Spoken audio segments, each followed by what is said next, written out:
ನಮಸ್ತೆ ಎಲ್ಲರಿಗೂ. ನಾಳೆ ಬರುವ ವೈಕುಂಠ ಏಕಾದಶಿಯ ಮಹತ್ವವನ್ನು ತಿಳಿಸ್ಕೊಡ್ಲಿಕ್ಕೆ ಅಂತ ಹೇಳಿ ನಾನು ಬಂದಿದ್ದೀನಿ.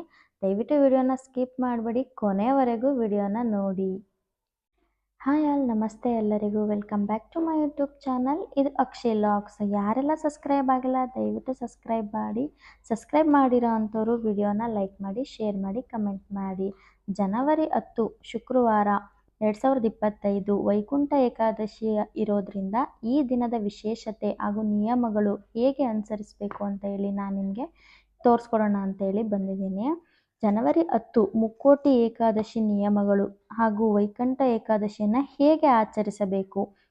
ಪುರಾಣಗಳ ಪ್ರಕಾರ ವಿಷ್ಣುವು ಗರುಡ ವಾಹನದ ಮೇಲೆ ಮುಕ್ಕೋಟಿ ದೇವತೆಗಳೊಂದಿಗೆ ಭೂಲೋಕಕ್ಕೆ ಬಂದು ಭಕ್ತರಿಗೆ ದರ್ಶನ ನೀಡುತ್ತಾರೆ ಅಂತ ಹೇಳಿ ನಂಬಿಕೆ ಇದೆ.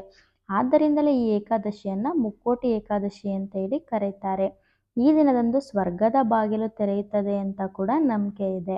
ವೈಕುಂಠ ಏಕಾದಶಿ ದಿನ ತಿರುಪತಿ ಮಾತ್ರ ಅಲ್ಲದೆ ಹಲವು ದೇವಾಲಯಗಳಲ್ಲೂ ಕೂಡ ಉತ್ತರ ದ್ವಾರದ ಮೂಲಕ ಭಕ್ತರಿಗೆ ವಿಶೇಷ ದರ್ಶನವನ್ನು ಕೂಡ ಕಲ್ಪಿಸಿರುತ್ತಾರೆ. ಹಿಂದೂ ಪುರಾಣಗಳ ಪ್ರಕಾರ ಈ ದಿನ ಉಪವಾಸ ಇದ್ದು ಮಾಡುವ ಪೂಜೆಯು ಸಾವಿರಾರು ವರ್ಷಗಳ ತಪಸ್ಸಿನ ಫಲವನ್ನು ಕೂಡ ನೀಡುತ್ತದೆ. ಹಾಗಾದರೆ ಈ ಪವಿತ್ರ ವೈಕುಂಠ ಏಕಾದಶಿಯನ್ನು ಹೇಗೆ ಪೂಜೆಯನ್ನು ಮಾಡಬೇಕು ಹಾಗೂ ಅನುಸರಿಸಬೇಕಾದ ನಿಯಮಗಳೇನು ಎಂಬುದನ್ನು ಈ ವಿಡಿಯೋದಲ್ಲಿ ತಿಳಿಯೋಣ. ದಯವಿಟ್ಟು ಯಾರು ವಿಡಿಯೋನ ಸ್ಕಿಪ್ ಮಾಡಬೇಡಿ, ಪೂರ್ತಿಯಾಗಿ ವಿಡಿಯೋನ ನೋಡಿ. ಎಲ್ಲ ಏಕಾದಶಿಗಳಲ್ಲಿ ವೈಕುಂಠ ಏಕಾದಶಿ ಅತ್ಯಂತ ಮಂಗಳಕರವಾಗಿದೆ. ಹಿಂದೂ ಮಾಡುವ ವಿಷ್ಣು ಪೂಜೆಯು ಕೋಟಿ ಜನ್ಮಗಳ ಪುಣ್ಯ ಸಿಗುತ್ತದೆ ಎಂದು ಕೂಡ ನಂಬಿಕೆ ಇದೆ. ಜನವರಿ 10 ಶುಕ್ರವಾರದಂದು ಬೇಗ ಎದ್ದು ಸ್ನಾನ ಮಾಡಿ ಇಡೀ ಮನೆಯನ್ನು ಸ್ವಚ್ಛ ಮಾಡಿ ಮನೆಯಲ್ಲಿ ಅರಿಶಿಣ ನೀರಿನಿಂದ ಒರೆಸಿ ಮತ್ತು ಮನೆಯ ಬಾಗಿಲನ್ನು ಒರೆಸಿ ರಂಗೋಲಿಯನ್ನು ಹಾಕಿ ವಿಷ್ಣುವಿನ ಪೂಜೆಯನ್ನು ಮಾಡಬೇಕು. ಹಾಗೆಯೇ ಸಂಪತ್ತಿನ ಅಧಿದೇವತೆ ಲಕ್ಷ್ಮಿಯನ್ನು ಕೂಡ ಪೂಜಿಸಬೇಕು. ಹಾಗೆಯೇ ಗಂಧ ಹಾಗೂ ಹೂಗಳಿಂದ ಪೂಜೆಯನ್ನು ಮಾಡಿದರೆ ಪುಣ್ಯ ಬರುತ್ತದೆ ಎಂದು ವಾಡಿಕೆ ಇದೆ. ತುಳಸಿ ಹಾರ ಶ್ರೀನಿವಾಸನಿಗೆ ತುಂಬ ಇಷ್ಟ. ಆದ್ದರಿಂದ ತುಳಸಿಯನ್ನು ಭಗವಂತನಿಗೆ ಹಾಕಬೇಕು. ಯಾರು ಭಗವಂತನ ಮೂರ್ತಿಗೆ ತುಳಸಿಯನ್ನು ಅರ್ಪಿಸುತ್ತಾರೋ ಅವರಿಗೆ ವಿಷ್ಣುವಿನ ಕೃಪೆ ಬೇಗ ಸಿಗುತ್ತದೆ ಎಂಬುದು ಕೂಡ ನಂಬಿಕೆ ಇದೆ. ಈ ದಿನ ಪೂಜೆಯನ್ನು ಹಸುವಿನ ತುಪ್ಪದಿಂದ ದೀಪವನ್ನು ಹಚ್ಚಬೇಕು. ಭಗವಂತನ ಪೂಜಿಸುವ ಸಮಯದಲ್ಲಿ 21 ಬಾರಿ ಓಂ ಗೋವಿಂದಾಯ ನಮಃ ಎಂಬ ಮಂತ್ರವನ್ನು ಜಪಿಸಬೇಕು. ಭಗವಂತನಿಗೆ ಕರ್ಪೂರ ಬೆಳಗ್ಗೆ 3 ಪ್ರದಕ್ಷಿಣೆಯನ್ನು ಹಾಕಿ ವಿಷ್ಣುವಿಗೆ ನಮಸ್ಕಾರ ಮಾಡಿ ಪೂಜೆಯನ್ನು ಮುಗಿಸಬೇಕು. ಎಲ್ಲ ಪಾಪಗಳು ಕೂಡ ಹೋಗಿ ಆರ್ಥಿಕ ಲಾಭ, ಆರೋಗ್ಯ ಪಡೆದುಕೊಳ್ಳಬಹುದು. ಹಾಗೆ ಉತ್ತರ ದ್ವಾರದಿಂದ ಸ್ವಾಮಿಯನ್ನು ದರ್ಶನ ಮಾಡುವಾಗ ಮನಸ್ಸಿನಲ್ಲಿ ಏನಾದರೂ ಅಂದುಕೊಂಡಿದ್ದು ನೆರವೇರುತ್ತದೆ.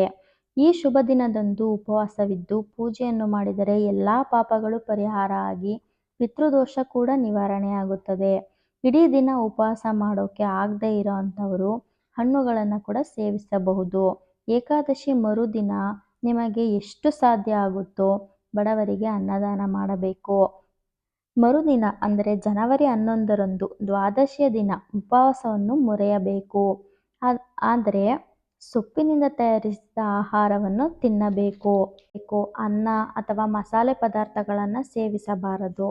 ಯಾಕಂದರೆ ಈಗ ವ್ರತ ಮುಗ್ದಿದ ತಕ್ಷಣ ಏನು ಮಾಡಿಬಿಡ್ತಾರೆ, ವ್ರತ ಮುಗ್ದೋಯ್ತು ಅಂತ ಹೇಳಿಬಿಟ್ಟು ಮಸಾಲೆ ಪದಾರ್ಥಗಳು ಅಥವಾ ತುಂಬ ಹೆವಿ ಊಟನ ತಿಂದ್ಬಿಡ್ತಾರೆ. ಸೊ ಹಾಗೆ ಮಾಡಬಾರ್ದು. ಅದು ನೀವು ಪೂಜೆ ಮಾಡಿದ್ರೂ ಅದು ಸಲ್ಲೋದಿಲ್ಲ. ಸೊ ಹಾಗೆ ರಾಯರಿಗೂ ಕೂಡ ಏಕಾದಶಿ ಸಂಬಂಧಪಟ್ಟಿರೋದ್ರಿಂದ ರಾಯರಿಗೆ ತುಳಸಿಯನ್ನು ಹಾಕಿ ಅರ್ಪಿಸಿ ಉಪವಾಸ ಇರೋದ್ರಿಂದ ರಾಯರ ಅನುಗ್ರಹ ಕೂಡ ಪಡಿಬೋದು ಅಂತಲೇ ಹೇಳ್ಬೋದು. ರಾಯರ ದರ್ಶನವನ್ನು ಮಾಡಿ ರಾಯರ ಸನ್ನಿಧಾನಕ್ಕೆ ಹೋಗಿ ನಿಮ್ಮ ಕೈಲಿ ಏನು ಸೇವೆ ಆಗುತ್ತೋ ಅದನ್ನು ಕೂಡ ಮಾಡಿ ರಾಯರ ದೃಷ್ಟಿ ಕೂಡ ನಮ್ಮ ಮೇಲೆ ಇರುತ್ತೆ. ತುಂಬಾ ಒಳ್ಳೆಯದಾಗುತ್ತೆ. ತುಂಬ ವಿಶೇಷವಾದ ದಿನ ಅಂತಲೇ ಹೇಳ್ಬೋದು. ನನ್ನ ಮಾಹಿತಿ ನಿಮಗೆ ಇಷ್ಟ ಆಗಿದ್ದರೆ ದಯವಿಟ್ಟು ಸಬ್ಸ್ಕ್ರೈಬ್ ಮಾಡಿ, ಲೈಕ್ ಮಾಡಿ, ಶೇರ್ ಮಾಡಿ. ಎಲ್ಲರಿಗೂ ಧನ್ಯವಾದಗಳು.